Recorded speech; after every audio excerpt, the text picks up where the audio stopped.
Hello everyone, आपके अपने YouTube channel राजभाषा हिंदी मंत्र पर आप सभी का बहुत बहुत स्वागत है। आशा करती हूँ बहुत ही अच्छे होंगे, बहुत अच्छे से अपनी पढ़ाई कर रहे होंगे। आज का जो हमारा टॉपिक होने वाला है वो है हिंदी साहित्य इतिहास लेखन की परंपरा। इसका आज हम पार्ट 2 करने वाले हैं। कल की क्लास में हमने हिंदी साहित्य इतिहास लेखन की जो परंपरा है उसकी जो शुरुआत है उसको हमने कल की क्लास में देखा था। अब हम आज उसी के आगे की चीज़ें देखने वाले हैं और क्या हमारे ग्रंथ हुए थे, जो रचनाकार हुए, उन सारी चीज़ें को देखने वाले हैं। ठीक है, तो बिना किसी देरी के शुरू करते हैं। और अगर आपने वो वीडियो नहीं देखी है, वो क्लास आपने नहीं देखी है, तो जा करके चैनल पे जा करके आप वाली क्लास देख लो। और बाकी भाषा विज्ञान हमारा जो है वो पूरा कंप्लीट हो चुका है और कल से हम उसके क्वेश्चंस स्टार्ट करने वाले हैं। भाषा विज्ञान के MCQ और PYQ दोनों ही करेंगे। ठीक है, और अगर आपने चैनल को सब्सक्राइब नहीं किया है तो चैनल को सब्सक्राइब कर लो। और वीडियो अगर थोड़ी भी हेल्पफुल लगेगी तो प्लीज़ वीडियो को लाइक एंड शेयर कीजिएगा। आगे बढ़ते हैं बिना किसी देरी के। हमने शिव सिंह सरोज जो हमारा ग्रंथ है वहाँ तक हमने कंप्लीट कर लिया था। आज हम पढ़ेंगे किसको?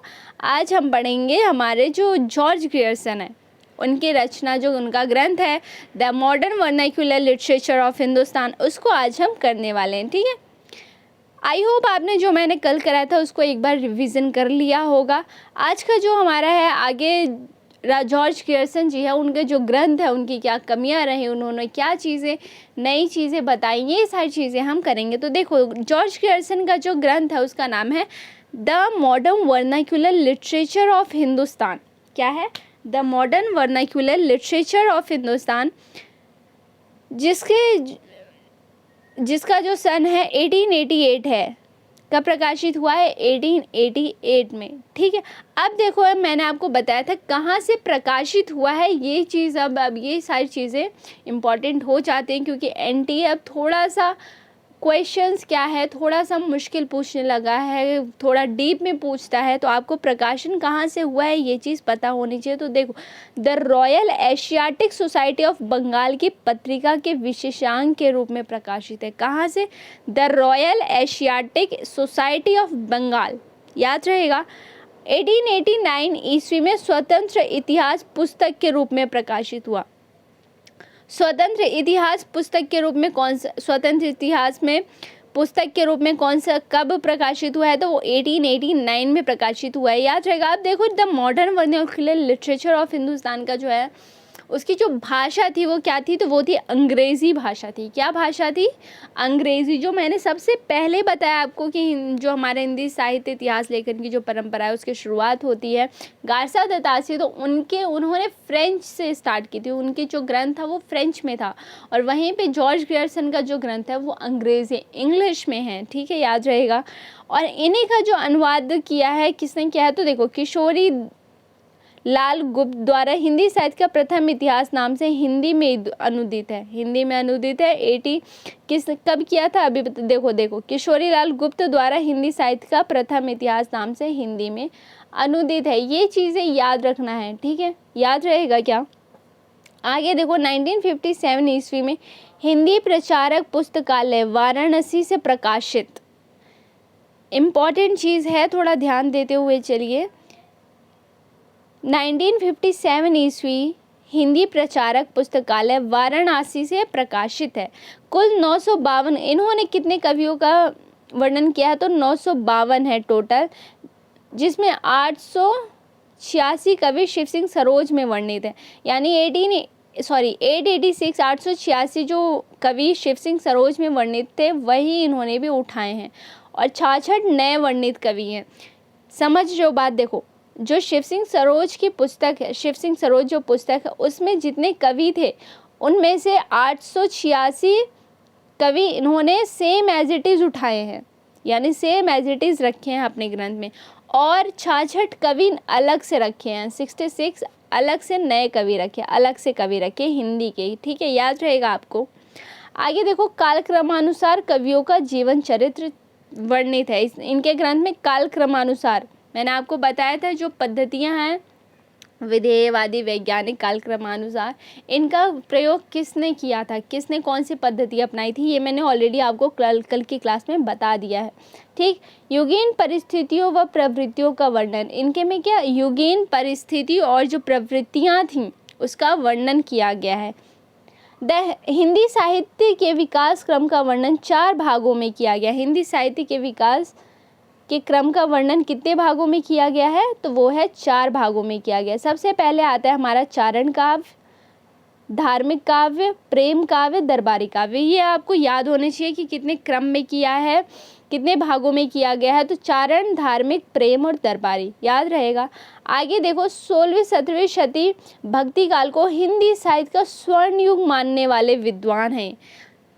क्वेश्चन आता है ना हिंदी साहित्य का स्वर्ण, पहले तो यही आता है कि स्वर्ण काल कौन से किसको कहा जाता है, तो वो है हमारा भक्ति काल को हिंदी साहित्य का स्वर्ण युग कहा जाता है। किसने कहा था, तो जॉर्ज ग्रियर्सन ने कहा था। ये चीज़ आपको पता होनी चाहिए कि हिंदी साहित्य के जो भक्ति काल है, जो भक्ति काल वाला समय था, उसको स्वर्ण युग किसने कहा है, तो वो कहा है जॉर्ज ग्रियर्सन ने कहा है। ठीक है, याद रहेगा, ये क्वेश्चन आया है तो थोड़ा सा इसलिए इम्पोर्टेंट हो जाता है। ठीक, आचार्य शुक्ल ने इन्हें बड़ा कवि वृत्त संग्रह कहा है।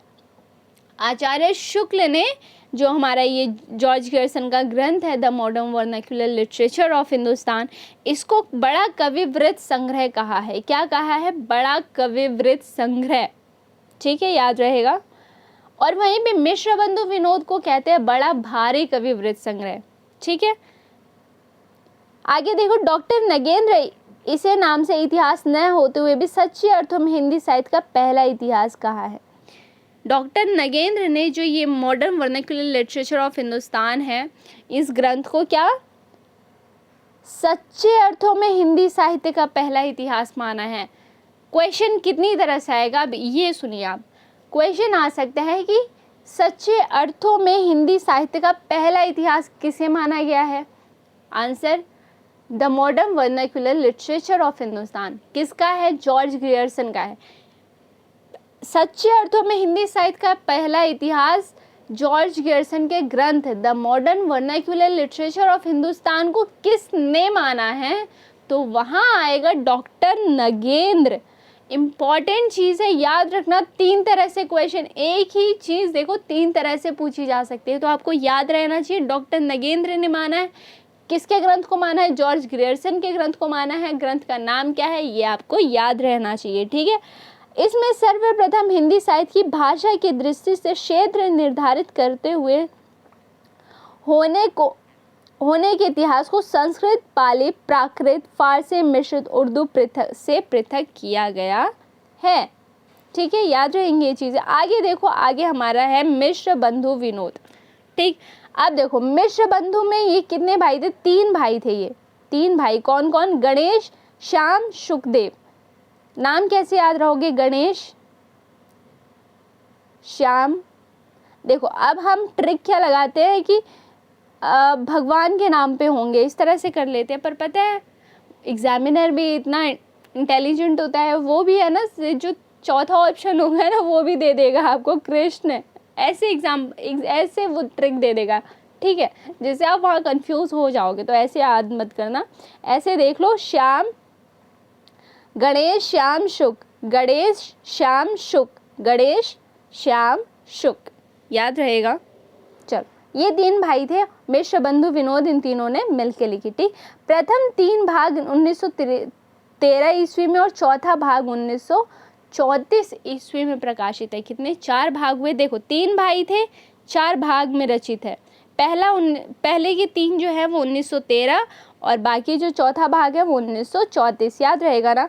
आगे देखो व्यवस्थित काल विभाजन एवं नामकरण, इन्होंने एकदम व्यवस्थित काल विभाजन किया है। क्या किया है, व्यवस्थित काल विभाजन और नामकरण किया है। कुल 4591 कवियों यानी 4591 4551 कवियों का वर्णन किया है। कितने, 4551 कवियों का वर्णन किया है। सबसे ज़्यादा किया है ना, इसको याद रखना। ठीक, आचार्य शुक्ल ने इसे बड़ा भारी वृत्त संग्रह कहा। मैंने आपको बताया बड़ा भारी वृत्त संग्रह। देखो वृत्त संग्रह किसे कहा है, तो शिव सिंह सरोज को नहीं, उसको रुको दिखा देती हूँ मैं तुम्हें। हाँ, शिव सिंह सरोज को बड़ा वृत्त संग्रह कहा है? जॉर्ज ग्रियर्सन का कहा गया। हाँ देखो, आचार्य शुक्ल ने कवि वृत्त संग्रह किसे कहा है? तो शिव सिंह सरोज को कहा है। जॉर्ज ग्रियर्सन को क्या कहा है इन्होंने?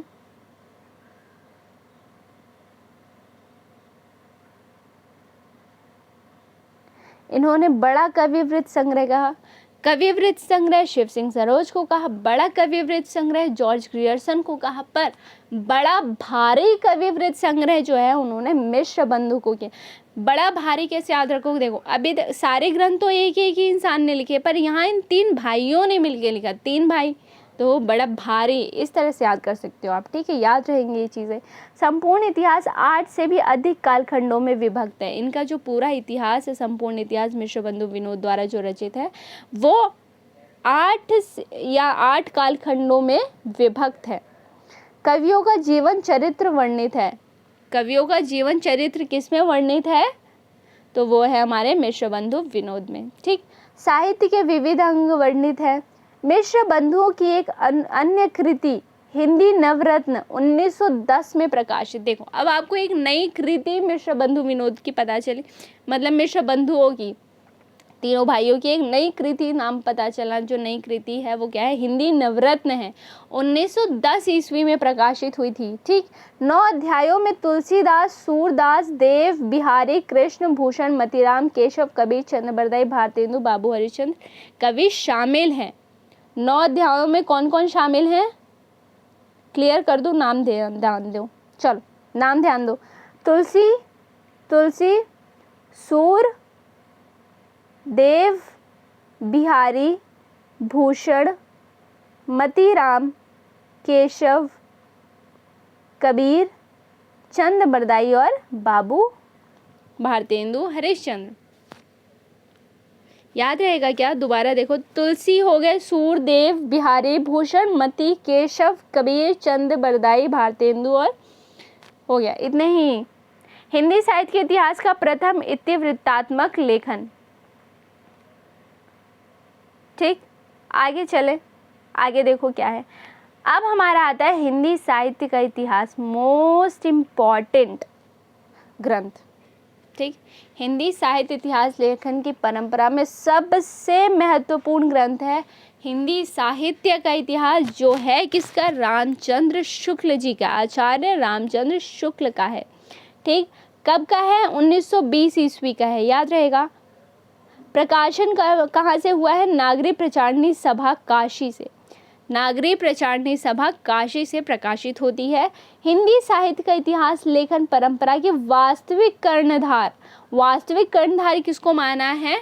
तो रामचंद्र शुक्ल के इतिहास, हिंदी साहित्य का, रामचंद्र शुक्ल के ग्रंथ है हिंदी साहित्य के इतिहास को हिंदी साहित्य के लेखन परंपरा का वास्तविक कर्णधार माना गया है, ठीक। हिंदी साहित्य का प्रथम विज्ञान दृष्टिकोण से लिखा गया इतिहास। अब रामचंद्र शुक्ल ने कौन सी पद्धति अपनाई थी? विधेयवादी पद्धति। विधेयवादी, कौन सी? विधेयवादी। देखो, नागरी प्रचारणी सभा काशी द्वारा प्रकाशित ग्रंथ हिंदी शब्द सागर की भूमिका के रूप में प्रकाशित। नागरी प्रचारणी सभा में जब ये प्रकाशित हुई तो किस नाम से? हिंदी शब्द सागर की भूमिका के रूप में प्रकाशित हुई थी। ये आपको याद रखना है। हिंदी साहित्य का इतिहास पहले नागरी प्रचारणी सभा में प्रकाशित हुई थी और हिंदी शब्द सागर की भूमिका के रूप में प्रकाशित हुई थी। ये चीज़ आपको पता होनी चाहिए, ठीक। और इन्होंने 1000 हिंदी कवियों का वर्णन किया है। कितने? 1000 हिंदी कवियों का वर्णन किया है। हिंदी के विकास में विशेष योगदान देने वाले कवि शामिल है। कौन कौन से? लाल विभाग के अंतर्गत 900 वर्षों के इतिहास का 4 कालखंडों में विभाजन किया है। वीर, देखो इन्होंने नाम क्या दिया ये याद रखो, नाम से भी पूछा जाता है आदिकाल का। अन्य विद्वानों ने अलग अलग नाम दिए हैं। जैसे ये आदिकाल को इन्होंने वीर गाथा काल कहा है। क्या कहा है? वीर गाथा काल कहते हैं। और इसका समय 1050 से 1375 मानते हैं। आपको याद रखना है। भक्ति काल वहीं है। संवत, देखो आपको रामचंद्र शुक्ल जी का जो पूरा हिंदी साहित्य का इतिहास है वहाँ पे आपको इनका जो भी समय इन्होंने दिया होगा, इन्होंने ईस्वी में ना दे करके संवत में दिया है। ईस्वी में इनका कहीं भी आपको किसी का भी समय आपको ये ईस्वी में नहीं बताते, ये बताते हैं संवत में, ठीक है। याद रहेगा। रीतिकाल को संवत 1700 से 1900 माना है गद्य काल, आधुनिक काल नहीं गद्य काल बोला है, 1900 से 1984 याद रहेगा। देखो संपूर्ण भक्ति काल निर्गुण सगुण में, तदुपरांत निर्गुण ज्ञानाश्रयी प्रेमाश्रयी तथा सगुण राम भक्ति कृष्ण भक्ति शाखाओं में विभक्त। इन्होंने निर्गुण भक्ति काल में निर्गुण सगुण ज्ञानाश्रयी प्रेमाश्रयी राम भक्ति कृष्ण भक्ति इनका इस तरह से विभाजन किया है, ठीक है, याद रहेगा। आगे देखो, आगे आ जाते हैं हमारे हिंदी साहित्य का इतिहास रमाशंकर शुक्ल रसाल का। देखो हिंदी साहित्य का इतिहास दो नाम है, एक है हिंदी साहित्य का इतिहास किसका, रामचंद्र शुक्ल जी का, और वहीं है हमारे रमाशंकर शुक्ल रसाल का। आपको दोनों का नाम याद रखना है, प्रकाशन दोनों में याद रखना। उनका 1929 है, इनका 1931 है, ठीक है। आगे इन्होंने आदि काल को जय काव्य काल और रीति काल को कला काल कहकर पुकारा। इनकी जो ग्रंथ है इसमें सबसे इम्पोर्टेंट बात यही है कि ये रीति काल के लिए सबसे ज़्यादा पूछा जाता है कि कला काल, रीति काल को कला काल किसने माना है, तो वो आ जाते हैं हमारे रमाशंकर शुक्ल रसाल आ जाते हैं। और इन्होंने आदिकाल को जय काव्य, देखो रीति काल को बहुत बार पूछा गया है, तो हो सकता है जय काव्य काल नहीं पूछा जाता था, हो सकता है वो पूछ ले, तो याद रखना। इस इतिहास ग्रंथ में कवियों लेखकों की कृतियों के उदाहरण नहीं दिए गए हैं, ठीक है। आगे देखो क्या है, आगे आ जाता है हिंदी साहित्य का आलोचनात्मक इतिहास। क्या आ जाता है, हिंदी साहित्य का आलोचनात्मक इतिहास। देखो इसके रचयिता कौन है, डॉक्टर राम कुमार वर्मा। कौन है, राम कुमार वर्मा, जिनका जो समय है वो है 1938 में रचित है। केवल आदिकाल एवं भक्ति काल ही वर्णित। इन्होंने जो अपना ये ग्रंथ लिखा है इसमें इन्होंने आलोचनात्मक इतिहास में सिर्फ और सिर्फ आदिकाल और भक्ति काल का वर्णन किया है। आदिकाल के अंतर्गत जो कुछ हुआ, जितने ही जो भी कवि हुए, जो लेखक हुए, जो भी रचयिता हुए, ग्रंथकार हुए, उनके बारे में इन्होंने लिखा है। सिर्फ आदिकाल और भक्ति काल के लेखकों के बारे में या जो वहाँ पे हुआ वो चीज़ें लिखी हैं। यहाँ इनके ग्रंथ में रीति काल या फिर गद्य काल, आधुनिक काल, ये सारी चीज़ें नहीं देखी जाती हैं। ये चीज़ आपको याद रखना है। आगे देखो क्या है, 693 ईस्वी से 1693 ईस्वी तक का इतिहास ही वर्णित है। देखो 693 ईस्वी से 1693 ईस्वी तक क्या ही इतिहास इसमें वर्णित है। शेष भाग वे नहीं लिख पाए। अपभ्रंश के पहले कवि स्वयंभू को ही हिंदी होगा भाई, क्या लिखा है, हिंदी का पहला कवि माना है। किसने, अपभ्रंश के पहले कवि स्वयंभू को ही हिंदी का भी पहला कवि कौन मानते हैं, तो वो है हमारे राम कुमार वर्मा, डॉक्टर राम कुमार वर्मा, ठीक है। संपूर्ण गांठ 7 प्रकरणों में विभक्त है। देखो संधि काल, चारण काल, भक्ति काल की अनुक्रमणिका, भक्ति काल, प्रेम काव्य, राम काव्य, कृष्ण काव्य, शुक्ल जी के वर्गीकरण का अनुकसन। देखो ये जो है ना, ये आपको याद रखना है, ये थोड़ा याद कर लो क्योंकि इनके क्रम पूछे जा सकते हैं। शुक्ल जी के वर्गीकरण का अनुसरण, निर्गुण ज्ञानाश्रयी शाखा को संत काव्य तथा निर्गुण प्रेमाश्रयी को शाखा का सूफी काव्य नाम दिया। अब देखो निर्गुण ज्ञानाश्रयी को संत और निर्गुण प्रेमाश्रयी को वो सूफी किसने नाम दिया है, तो वो दिया है डॉक्टर राम कुमार वर्मा ने। छोटी छोटी चीज़ें हम पढ़ तो लेते हैं, हम आज तक पढ़ते आ रहे थे कि निर्गुण ज्ञानाश्रयी को क्या मतलब कि संत कहा जाता है, निर्गुण प्रेमाश्रयी को सूफी कहा जाता है, पर किसने कहा है ये भी पता होना चाहिए ना कि कहा किसने है, तो वो कहा है हमारे डॉक्टर राम कुमार वर्मा ने कहा है, ठीक है, याद रहेगा। आगे देखो आदिकाल को संधि काल एवं चारण काल कहा है। आदिकाल को संधि काल और चारण काल भी डॉक्टर राम कुमार वर्मा ही कहते। आज नहीं, कल की क्लास में मैं देखती हूँ या तो भाषा विज्ञान के MCQs करा दूंगी, आप मुझे बता देना आपको भाषा विज्ञान के MCQs करने हैं या फिर आगे जो इनका ये जो वर्गीकरण किया गया है, जो नाम के ये जो काल विभाजन किया गया है, उनका नामकरण किया गया है, या फिर मैं वो करा दूँ। कराना मुझे दोनों ही है, बट कल आपको क्या पढ़ना है, क्या पढ़ने का मन है, आप मुझे बता सकते हो। कमेंट कर दिया करो, बहुत मेहनत से क्लास ली जाती है। किसी भी टीचर की आप क्लास देखो, प्लीज़ एक लाइक या शेयर या फिर सब्सक्राइब कर लिया करो, कमेंट कर दिया करो, थोड़ा सा अप्रिशिएट कर दो या करो, अच्छा लगता है और कुछ नहीं, बाकी कुछ इतना नहीं होता है, बस 2 सेकंड का काम होता है, ठीक। आगे बढ़ते हैं, देखो क्या है, आदिकाल को संधि काल एवं चारण काल कहा। अपभ्रंश साहित्य को संधि काल के अंतर्गत वर्णित किया। अपभ्रंश साहित्य को ये संधि काल के अंतर्गत ही यानी आदिकाल के अंतर्गत ही मानते हैं, याद रहेगा। आगे देखो क्या है, ये 3 ग्रंथ है जो आपको नाम याद रहने चाहिए और तीनों का सन भी याद रखो, ईयर याद रखो।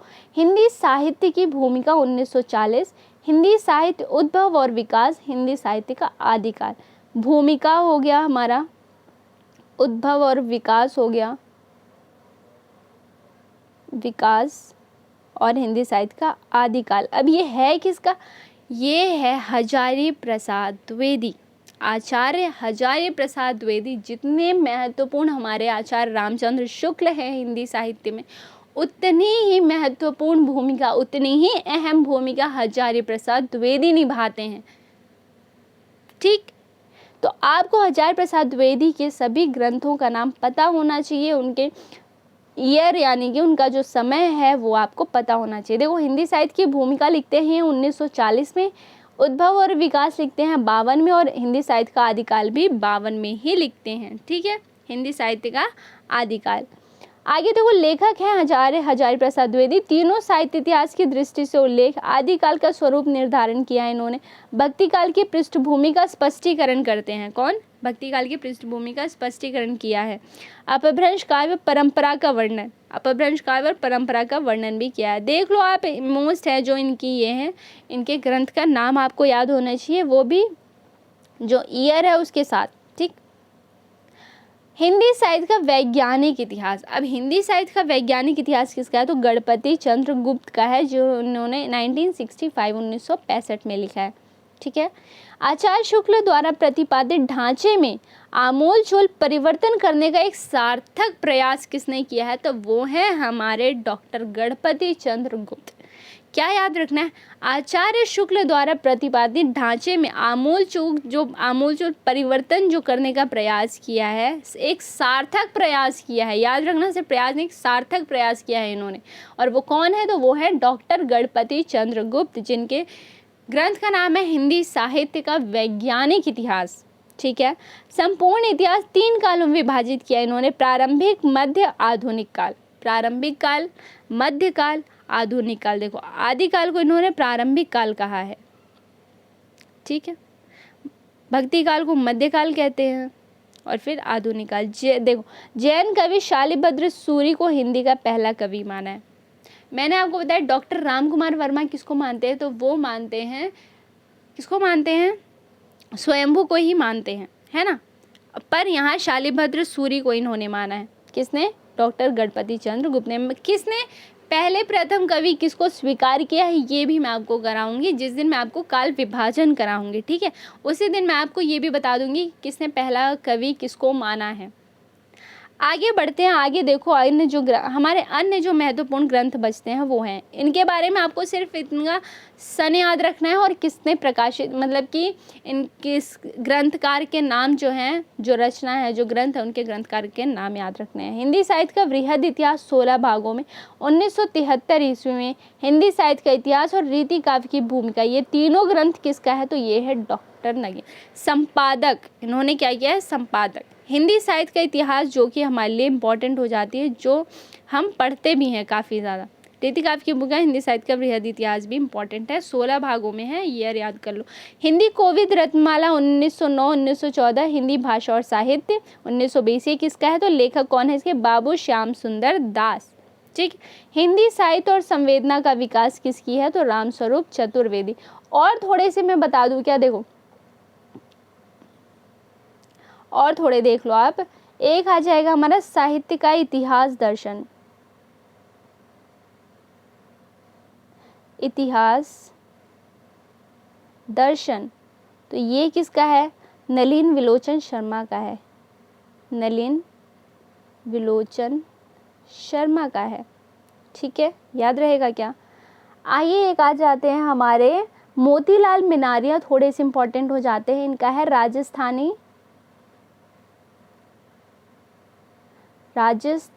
पिंगल साहित्य है इनका, एक पिंगल साहित्य। ठीक है, एक आ जाएंगे हमारे नंद दुलारे वाजपेयी, कौन? नंद दुलारे वाजपेयी, रुको एक सेकेंड। हाँ, नंद दुलारे वाजपेयी का कौन सा ग्रंथ है? तो इनका है आधुनिक हिंदी साहित्य है। क्या है? आधुनिक हिंदी साहित्य, याद रहेगा, ठीक है। ये कुछ इम्पॉर्टेंट ग्रंथ थे, महत्वपूर्ण ग्रंथ जो कि थोड़े से इम्पॉर्टेंट हो जाते हैं, इनके नाम पूछ लिए जाते हैं कि ग्रंथ किसका कौन सा है, तो आपको ये चीज़ें पता होनी चाहिए, ठीक है।